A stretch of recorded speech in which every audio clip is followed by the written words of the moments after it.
chapter 2. Chapter 2, book of Job, beginning at verse 1. My God, good to see you, Mother Moore. We're praying for you.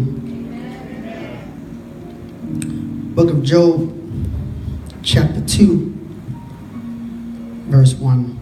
Here begins the reading of God's holy and eternal word. Again, there was a day when the sons of God came to present themselves before the Lord. And Satan came also among them to present himself before the Lord. And the Lord said unto Satan, From whence comest thou? Satan answered the Lord and said, From going to and fro in the earth, and from walking up and down in it.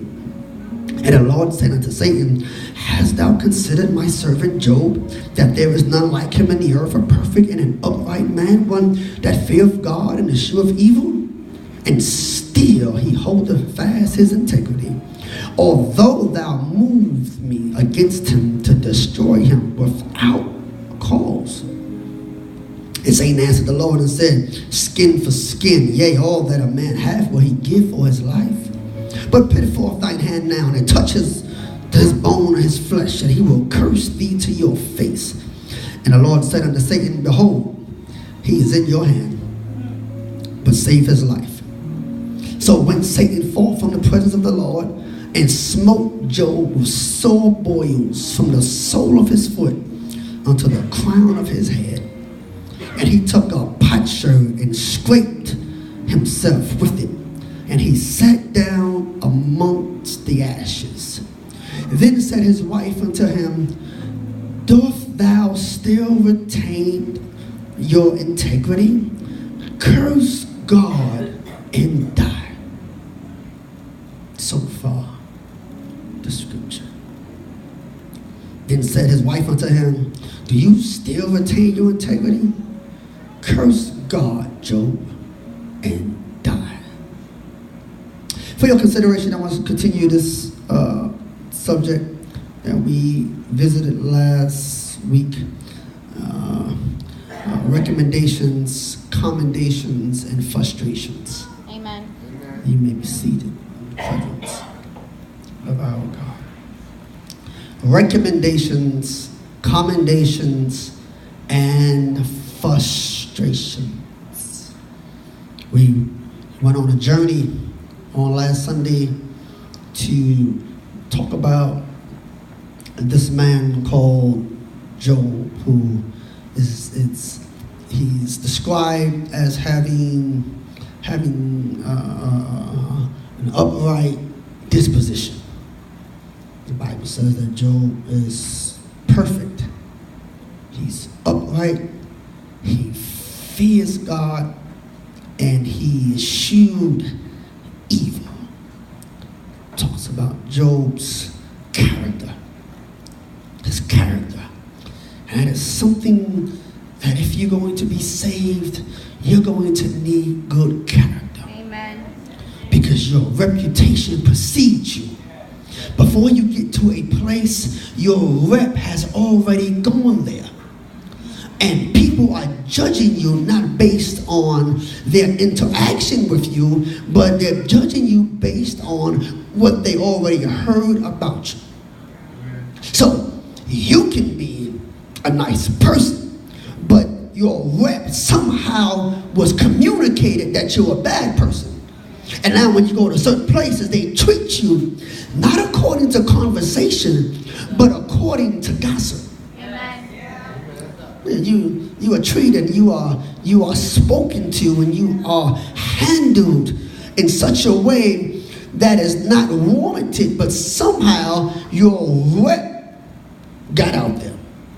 And it may have been your past rep that got out there.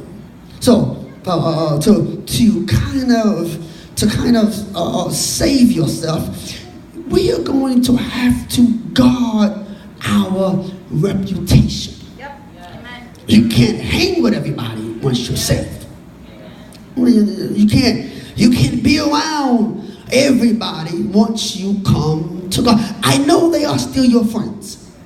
I know some of them are still even your family. But there are some places you can no longer visit. Because I have to guard my rep. I got to make sure I don't bring a reproach upon his name. Because people won't read the Bible, but they'll read you. Amen.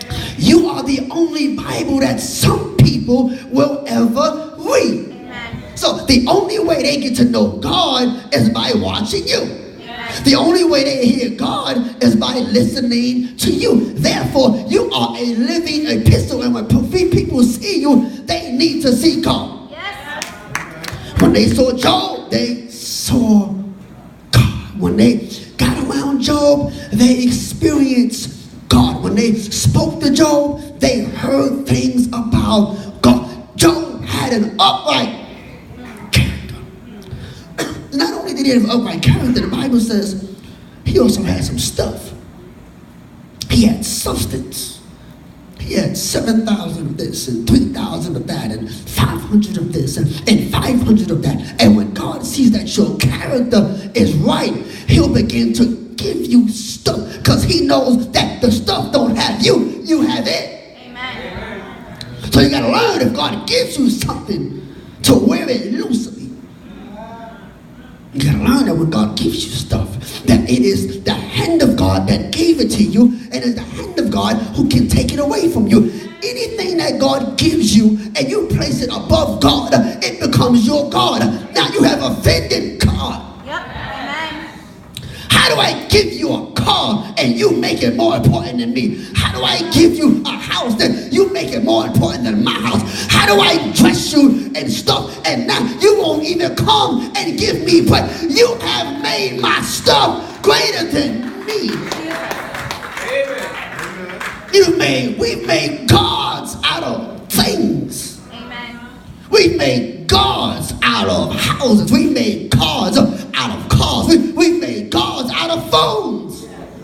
It's true. Amen. You will leave your house and get to the train station and go all the way back home to get your phone. It's true. But you have left your house and left your Bible and have not gone back home. Oh, I left my Bible. I'll download something later. But you will go 3 stops and find out, where can I go underground or come back to go back to get. You will call your job. I'm running late today. I had an emergency. If you left your phone, that was the emergency. And we allow stuff to keep us bound. We've allowed stuff to keep us from getting more stuff. Isn't that a conundrum? That you have allowed the little stuff to stop you from getting the big stuff. You have allowed a little job to stop you from getting a big job. You have allowed a small position to stop you from getting a big position. Because God says, what you do with little, you do with much. So if I see you going buck wild, making $8 an hour, I cannot give you $28 an hour. $8 an hour got you arrogant. My God. You gonna pay your tithe over $8. I know you ain't gonna pay it making $80 an hour. Look, so I gotta keep you low. I gotta keep you making ends meet. I gotta keep you struggling, because that's the only way you come back to church. You only come to church because you need more. Therefore, he'll keep you in a season of needing more, because that's the only time you come. That's good. You have made God into some kind of cosmic Santa Claus that all he does is open up the windows of heaven and shake out a bag of goodies. As if God lives in Gateway, or God lives on somewhere, or some big mall that he and his elves are in heaven making stuff for you. Absolutely not.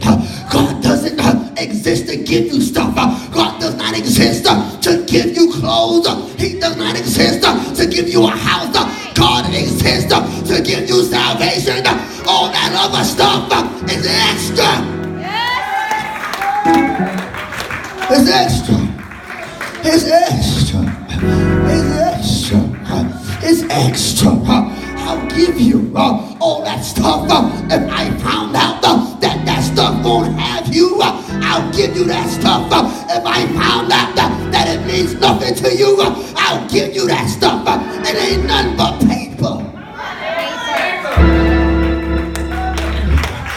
You're leaving God over paper.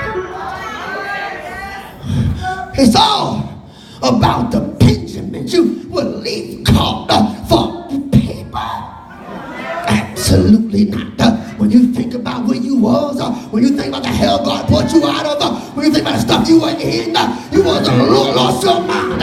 You should have been dead by now. Should have been in the grave by now. Could have had AIDS by now. Cancer should have took you out by now. But you are here giving God.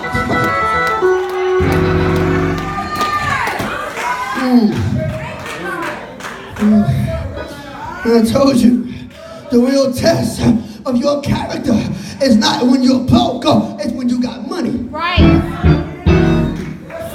If you like to take a little sippy sip when you broke, can you imagine when you get money? You get $10 and you sneak in the liquor store. Now you got 10,000. Now we gotta pray for your liver. Because money will bring out the real you. True. Here, anybody can be saved broke. My God. It's easy to be saved broke. Oh, yes, it is. The altar calling you because you broke. I want to see you run to the altar when you got 20,000 in the bank. I want to see you run to the altar when you got 100,000 in the bank. I want to see you run to the altar when you got your own company. Asia, when Nova blows up, I want to see the same dance. I want to see the same one. I want to see you holding on to the horns of the altar like you are today. Don't let God give you Nova and Nova and you stop knowing him. Absolutely. Because the same God that gave it is the same God that can take it away.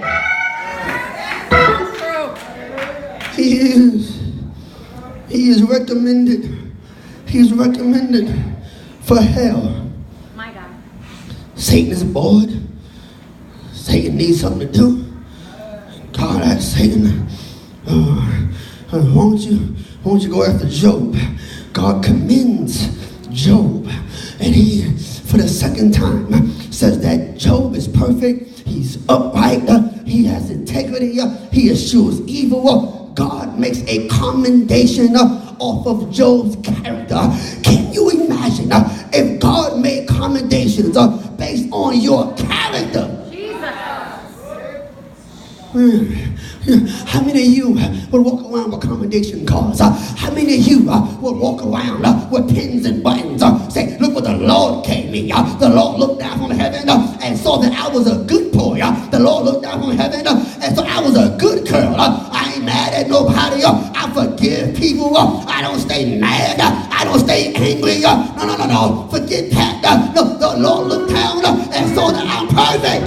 But you better realize, no matter how perfect you are, when God looks down, he sees a mess. What you want God to see is blood. The blood covers you. You better thank God that when he looks down, he don't see Craig. When he looks down, he don't see you. When he looks down, he don't see Tawana. He sees his son. The Lord had to bless you because of your actions and your character. All of us be messed up. If the Lord blessed you based on how good you are, you wouldn't have a thing. Not at all. I don't care how much you try to stay safe. It's the Lord that's keeping you. I don't care how much you try to be high and cost every tea. It's the Lord that's keeping you. Because you know deep down inside, if the Lord pull back his grace, you will be a mess. If the Lord pull back his grace, you will party like it's 1999. If the Lord pull back his grace.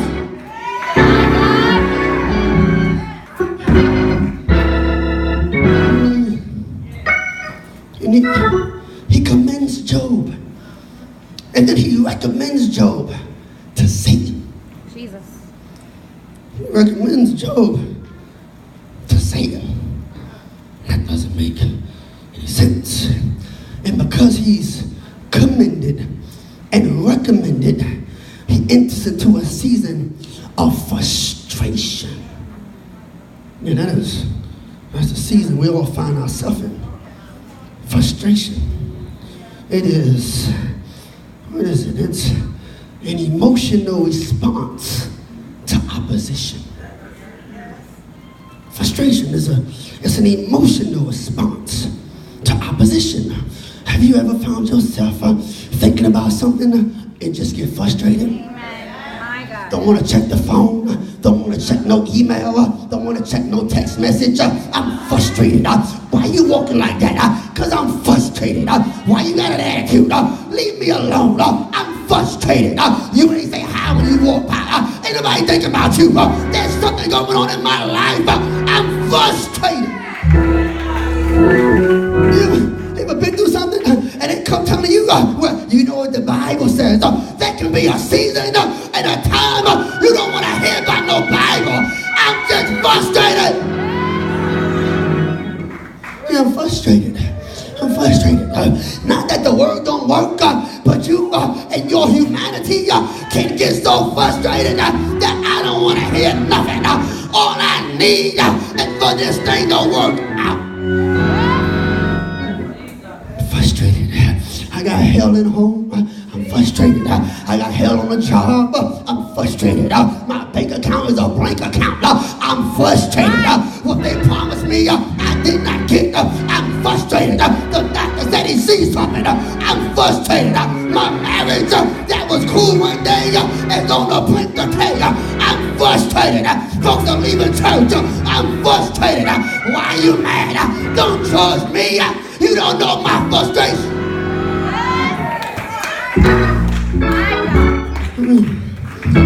It's easy for folks to tell you not to be frustrated when they haven't walked in your shoes. Right. So true.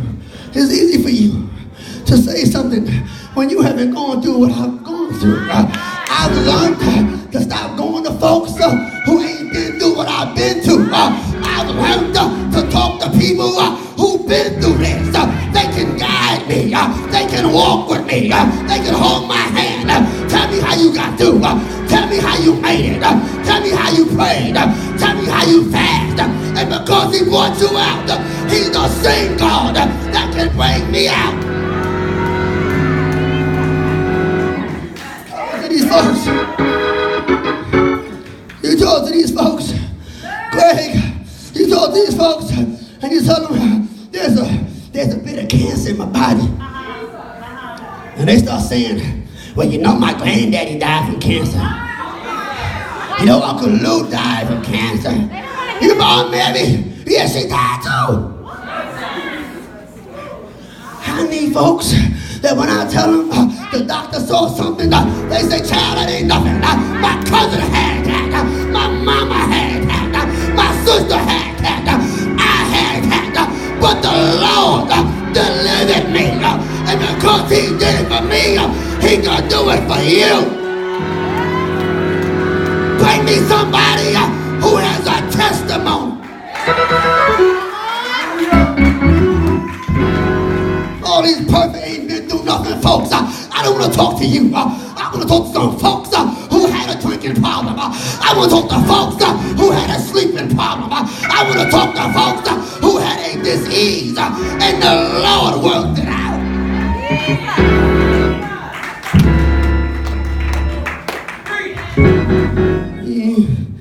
It's frustration. And the greater your goal, the greater your frustration. My God. The reason why some of y'all ain't never been frustrated, you ain't got no goals. Jesus. Why you mad? I just live life all happy. You see the birds, you see the flowers. That's an ice cream truck. I love that ice cream truck music. I remember when I was 5 years old, the ice cream truck was to come down the block. I am so happy. You are happy because you ain't got nothing. You are happy because you don't want nothing. people like me, I see something. I see a cloud about the size of a man's hand. I see God. I hear God. And he's telling me I can have it, but I gotta fight for it. What's your goal? Ask your neighbor, what's your goal? What's your goal? What do you want from God? What do you want God to do? And I'll tell you why you're frustrated. What do you want God to make? I'll tell you why you're frustrated. Because your goals are big. Now tell them, get used to being frustrated. It's part of the package. Get used to being frustrated. It's part of the package. Get used to it. It's part of the package. But you gotta learn how to handle it. Handle your frustration. Handle your frustration. Learn how to handle your frustration before your frustration handles you. If you don't handle your sickness gonna handle you. If you don't handle your marriage gonna handle you. You don't handle your money gonna handle you. You gotta learn how to handle that thing. You gotta learn how to navigate that thing. You gotta learn how to be around folks, and when that thing come up, how to isolate yourself. Why you ain't called nobody? You don't want to talk to me today. Pastor's so nice. Catch me on a frustrated day. Catch me when I got my shorts on. Catch me when I'm mad. Catch me when I'm frustrated. No, it's a whole different Jermaine.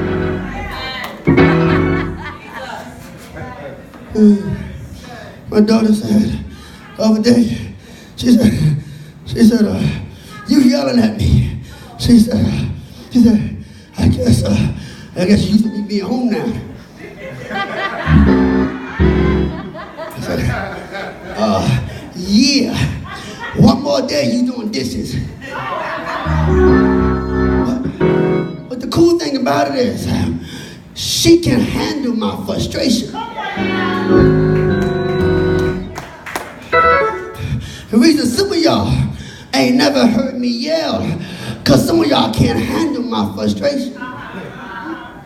You can handle my Superman, but you can't handle my Clark Kent. You like when my Spidey senses go off, but you can't handle Peter Parker, because every now and then I just feel like telling somebody off. So when you get that text, and all I say is cool.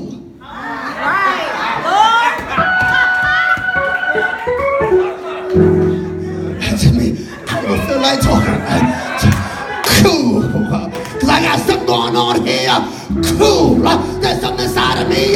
Cool. I just had a fight with my wife. Cool. Can you call me right now? Cool.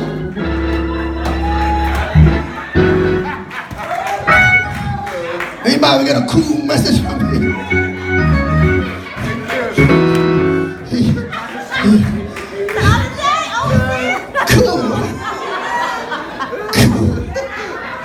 Don't take me back when I say cool.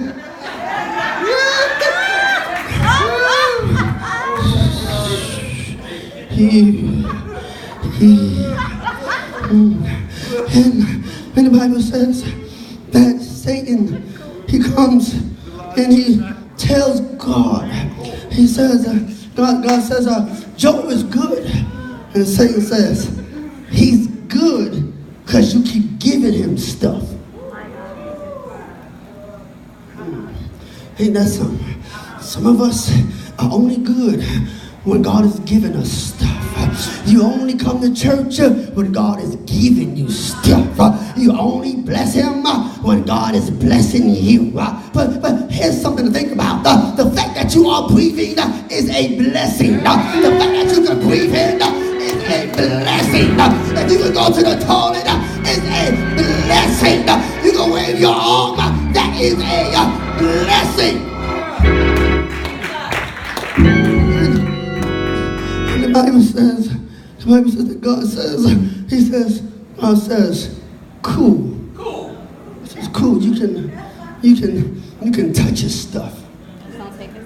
Because I know my boy Joe, And Job was worshiping me and praising me before he had this stuff. Amen. So that's why God keeps you in a season of nothing. To see, will you worship me with nothing? Will you praise me with nothing? Will you dance for me when you ain't got nothing? Will you kneel at the altar when you ain't got nothing? And you got holes in your shoes, and you got a card, an ace of spades covering your shoe, but you don't mind showing folks I can lay at the altar with a raggedy suit and holes in my shoes, because God, he's blessing me. Anybody says that he loses the oxes and the asses, he loses the sheep and the servants, he loses the camels, and then he loses his sons and his daughters. Jesus. He is in a season of losing. He is in a season of losing, and he don't know why. It's easy to deal with it when you know why. Right. It's easy to deal with getting left back when you know why you got left back. Right. Child, I don't know why they left me back. You ain't never do no homework. I don't know why they fired me. You came late every day with coffee. You would not do your work. You called out once a week for 18 weeks. You took 2 weeks vacation and you only had a week. I don't know why they fired me. But God gonna take care of me. Now God is gonna take care of you. He's teaching you a lesson. But when you lose stuff and you don't know why, that is hard to deal with. When I lost it, I don't know why I lost it. I was at work every day and they fired me. I paid my tithe and they fired me. I came in early, I stayed late, I volunteered, I decorated the cafeteria, and they fired me and kept them demons. My God. Demons get promoted and you get demoted. Demons get a raise and you get let go. Demons get called commendations and you got written up. You don't know why. I don't know why. I don't know why. But look at the scripture. It is absolutely powerful. The text says, look what the text says, y'all. It is absolutely amazing that Job went through all of this. And the Bible says that then Job arose, rent his mantle, shaved his head, fell down upon the ground and worshiped. Amen. You know you love God when God takes everything and you still can worship.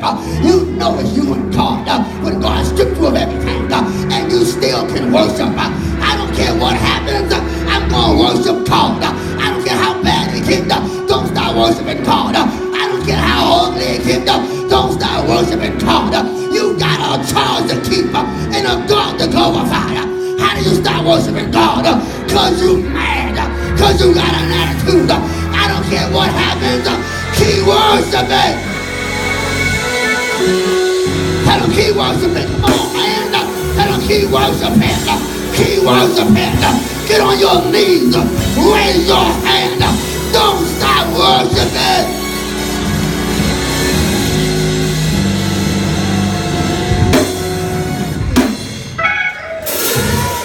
And Job worshiped.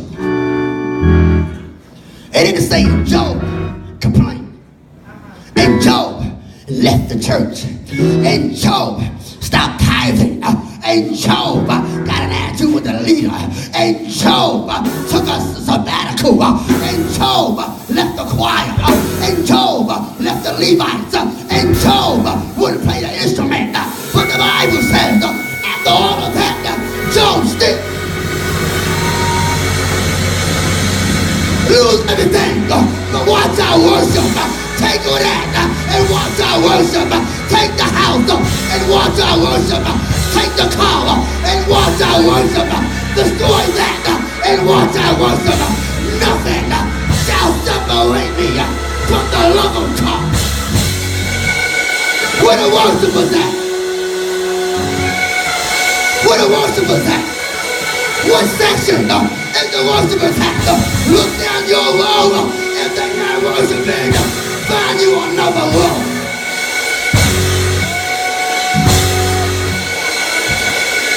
Check your row. Check your neighbor. If your neighbor not worshiping, tell them, excuse me, I gotta find me a row where they worship.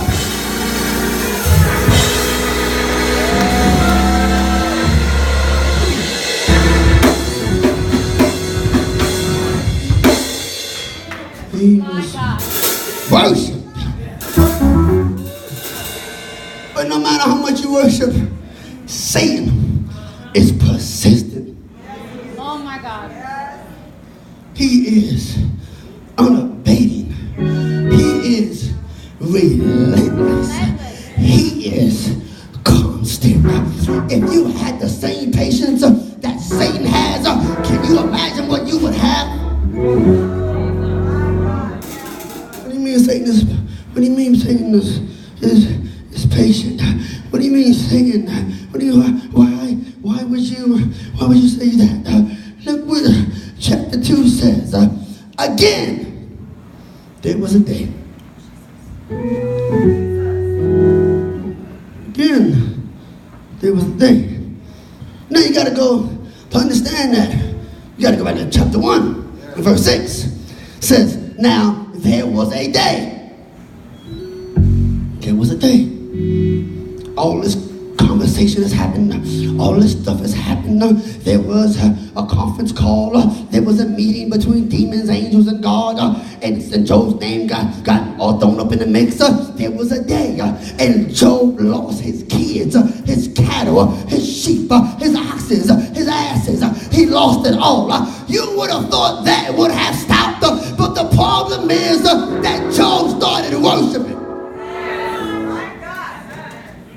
And chapter 2 says, again,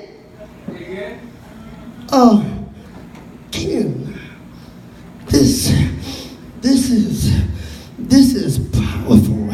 The word again tells me that something is about to happen that happened in the past.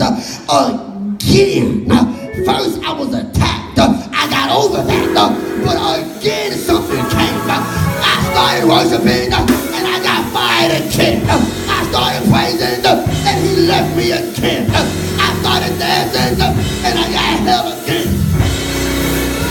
I'm trying to tell you, when you lift up your hands, something's gonna happen again.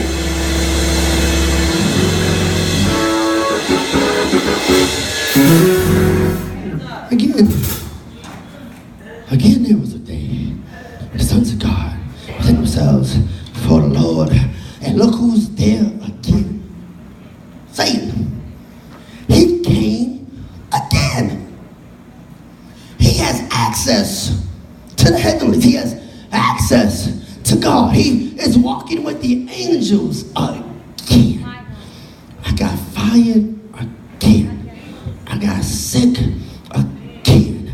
I wanted foreclosure again. My marriage is stuck again. There is something going on in the third heaven that keeps bringing up this word again.